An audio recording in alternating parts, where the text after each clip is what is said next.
Mira, más que policrisis, es un nivel de descojonación de un país que han hecho esta gente. Es un nivel de, yo el otro día escribí algo, es de descivilizar un país. Ellos han descivilizado un país. Han acabado las bases mínimas, materiales, institucionales, morales de convivencia de la gente. Entonces, esto sin necesidad. Entonces, en ese escenario no hay arreglo posible con ellos en el poder. Y yo estoy de acuerdo contigo que las cosas, para empezar, lo del estallido, ahí pasan dos cosas. O puede sobrevivir un estallido grande, masivo, creo como tú, que se está incubando, pero no hay que olvidar que ha habido un estallido en cámara lenta y fragmentado. Para su suerte, en cámara lenta y fragmentado. Explota un grupo de gente por allá, explota un grupo de gente por acá. Y además, la gente ocupada en la vida cotidiana, coño, es que ponerse cuando viene el agua, cocinar esa hora, o sea, hay un nivel de sobrevivencia tan grande que hace que la gente esté, además del miedo y del terror, o sea, y de la gente que todavía le cree, ¿no? Y ahí voy a hacer un disclaimer. Yo creo que para que eso cambie, muchos tenemos que hacer muchas cosas. Y, por ejemplo, los que tenemos la responsabilidad de la palabra, cualquiera que sea, comunicadores, académicos, etcétera, tenemos que usarla bien, pero todos nosotros tenemos responsabilidad con la familia. El otro día hablaba con una persona que está en Cuba, un conocido, que yo había ayudado por alguna cosa, y me dice, coño, es del carajo lo que está haciendo Trump. Digo, ¿y Trump es el culpable? No, bueno, digo, es que tenemos una labor nosotros mismos de tumbar la propaganda de ellos y hablar con la verdad. Le dije, mira, cuando te vuelvas a comunicar conmigo, es legítimo que tú me critiques a Trump, a Macron, al presidente de la ONU, a que tú quieras, pero si tú primero, si vas a hablar de política y no hablas con la verdad, no hablemos de política o no hablemos de nada. O sea, la situación en Cuba es una situación que es primeramente responsabilidad de ellos. Segundo, es responsabilidad de la comunidad internacional, sobre todo de los países de América Latina, los gobiernos de América Latina y de Europa, que han tolerado un agravamiento continuo de la situación y llegar a este punto. Y esto tiene que ver con Venezuela. Lo curioso de esto es que cuando llega alguien que decide tratarlos a ellos de la forma que ellos tratan a los que están bajo su dominio, ellos empiezan a reaccionar de otra manera y todo el mundo se preocupa. Y yo estoy viendo hombres de negocios, lobistas, empresarios, gobierno, todo el mundo diciendo, bueno, sí, diciendo lo que hace un tiempo no querían decir, que hay una crisis, que el gobierno tiene que hacer algo y que es insostenible. Todavía culpan a Estados Unidos más que al gobierno cubano de eso, pero empiezan a decir, hay que llegar a un arreglo. Entonces, de nuevo, las condiciones para el estallido están dadas, la culpa, la responsabilidad es absoluta y primordialmente de ellos en el tiempo y las decisiones que han tomado y lo que no han tomado y lo que se han robado y lo que han mal invertido. Y la solución para eso, podemos hablar un segundo momento, va a ser una solución que no puede ser solamente de los cubanos y eso es un gran tema de discusión. Los cubanos tendremos que hacer cosas que no hemos hecho, incluidos los emigrados, pero hay una gran responsabilidad externa que tiene, y yo espero que es la coyuntura, que tiene que darse.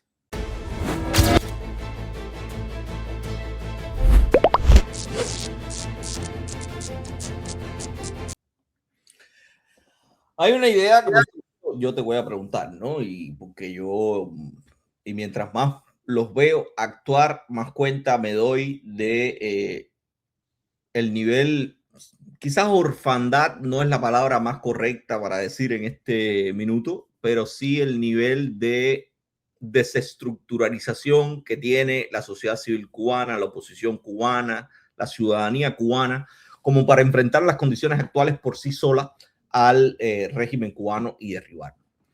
Ese yo creo que es el mismo diagnóstico que tú tienes a partir de lo que has dicho ahora mismo, pero me has hablado de la necesidad de un actor extranjero. Y yo, ante eso, te voy a hacer dos preguntas y es una, ahora mismo, según tu opinión, ¿cuáles son las principales barreras que tenemos los cubanos para unificar, para articular a la oposición, a la sociedad civil cubana y en qué condiciones serían necesarias para superar ese obstáculo? Y cuando te hablo de condiciones, aquí te pregunto qué papel jugaría dentro de esas condiciones para superar eso un actor extranjero, como evidentemente puede ser los Estados Unidos en este momento. Tenemos desgaste material. No es lo mismo hacer este programa o hacer crítica. Ojo, tiene un costo. Tiene el costo que no podemos ver a la familia. Tiene un costo. Hay gente que está afuera y se ha adaptado muy bien. Y va a las embajadas, y va a los consulados, etcétera. O sea, incluso hacer esto tiene costo. Pero obviamente hacer oposición o disidencia en Cuba no es lo mismo. tiene un costo material, tiene un costo legal, tiene un costo personal, es cierto. Hay desconfianza inducida y desconfianza metida por la seguridad del Estado, por los mecanismos y sobre todo ese trabajo de décadas de desconfiar del otro.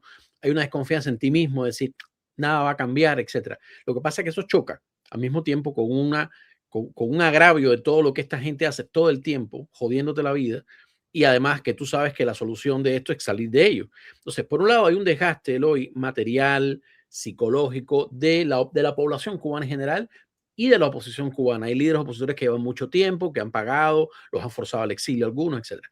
Por otro lado, yo creo, y es ahí donde yo creo que sí, de alguna manera hay que poner un poco el foco, en que la diáspora, la oposición, la migración no ha hecho todo lo que puede hacer.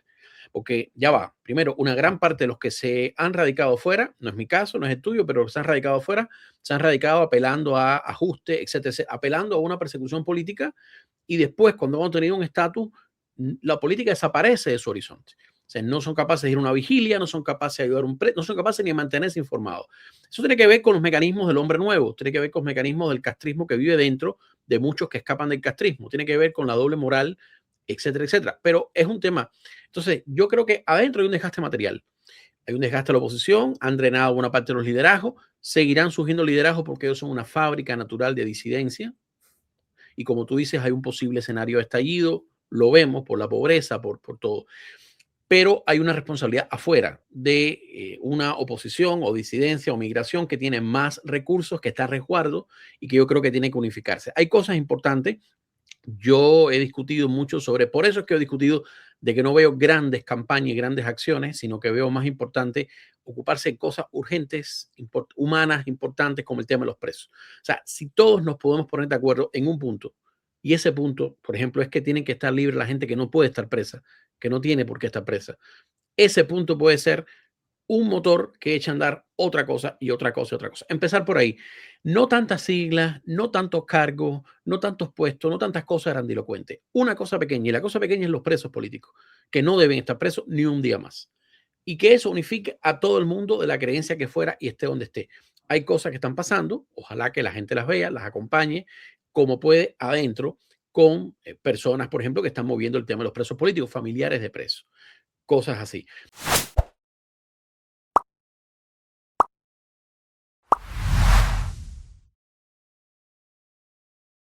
Y el tema de los actores externos, mi hermano, y Venezuela lo ha demostrado, Venezuela, ¿verdad? Que tenía una oposición, una sociedad civil más organizada, donde la gente conocía a sus líderes, donde había partidos con décadas funcionando.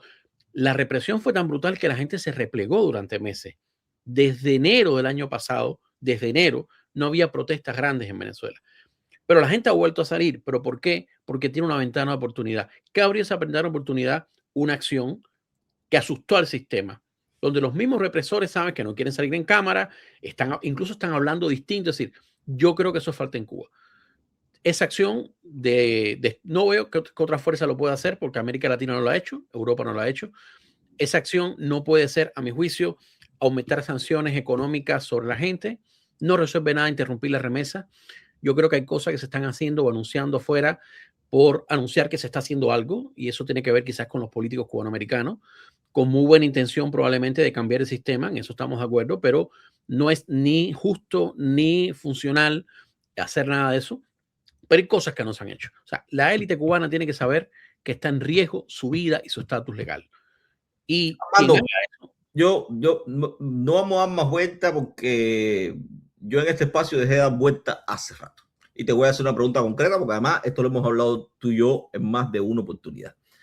Yo soy un convencido de que tiene que haber un ejercicio de fuerza, las dimensiones, las que destrabe el asunto, que destrabe el asunto. Exactamente. Tiene que haber un ejercicio de fuerza, las proporciones, las dimensiones, podemos discutirlas. ¿Cómo lo controlamos nosotros? Exactamente, podemos discutirlas. Pero tiene que haber un ejercicio de fuerza que destrabe a la gente y que abra una oportunidad, una ventana de oportunidad. Pero mi pregunta concreta es, y porque yo sé que tú lo tienes muy claro, ¿cómo jugaría esta petición clara, llana, de que es necesario en las condiciones actuales un ejercicio de fuerza, muy probablemente de un actor externo, que en este caso está a las claras que el más propenso a impulsar un ejercicio de fuerza de ese tipo en los Estados Unidos, con toda esta discusión con relación a la soberanía que vimos que se discutió muchísimo después del 3 de enero de 2026 en Venezuela y con relación a la soberanía en regímenes totalitarios como el cubano. Si la soberanía popular tiene, es decir, el derecho de la gente a decidir sobre su país tiene algún sentido bajo una dictadura atroz de este tipo, lo tiene porque el pueblo se puede expresar, porque la gente puede decidir sobre los temas. En este momento en Cuba la gente no puede expresarse sobre nada, no puede decidir ni siquiera sobre lo que come. Hay una total ausencia además de empatía, de solidaridad de países vecinos que no queriendo que llegue el peor escenario, es decir, una intervención de Estados Unidos, del tipo que sea. Ojo, las intervenciones ahora no son ocupaciones, no son anexiones, no son ni siquiera bombardeos masivos, todo eso es parte de la desinformación. Las intervenciones son acciones como las que vimos en Venezuela, muy puntuales, descabezando las jerarquías de las dictaduras, tomando los presos o matándolos literalmente. Eso es absolutamente justificable, política, moral y jurídicamente, porque lo que existe ahora es una conculcación masiva de todos los derechos, de toda la inmensa mayoría de los cubanos, de todos los derechos en Cuba y de sus emigrados. Cuba como república no existe, más allá de la formalidad, porque no existe participación real de las personas en la toma de decisiones. Existe un grupo de personas que dicen que tienen una forma republicana de gobierno, ¿verdad? En un solo partido, con una ideología, que son capaces de tener 1000 gente en las mazmorras y de tener a 3 muchachos presos porque hacía una cosa en redes sociales. Entonces, en Cuba existe una pandilla de abusadores que están oprimiendo con sus aparatos de control a un gran pueblo y a sus emigrados que nos hacen vivir en la mentira, que nos hacen mantener a nuestra familia, que nos hacen no decir lo que creemos para poder ir a visitar a la familia. Y esa situación de alguna manera tiene que acabar. ¿Cuál es el gran drama de esto, Eloy Viera? Que yo como politólogo y tú como jurista, liberales, creemos un orden liberal regido por reglas, donde no impera la ley de la fuerza. Y ese orden se ha visto rebasado porque los abusadores, y estoy hablando de la dictadura cubana dentro de Cuba, pero estoy hablando también de Rusia ocupando Ucrania, pero estoy hablando también de los actos terroristas dirigidos por Irán, etcétera, etcétera.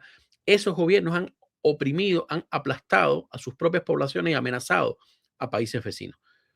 Entonces, el orden liberal se volvió incapaz, como entre el periodo entre las 2 guerras mundiales, ¿verdad? El apaciguamiento con los nazis, se volvió incapaz para defender a las poblaciones civiles. Eso no exime de que cada quien haga lo que deba y lo que pueda. Lo están haciendo quienes presentan habeas corpus ahora mismo por los muchachos presos. Lo están haciendo quienes están impulsando la ley de amnistía dentro de las leyes cubanas.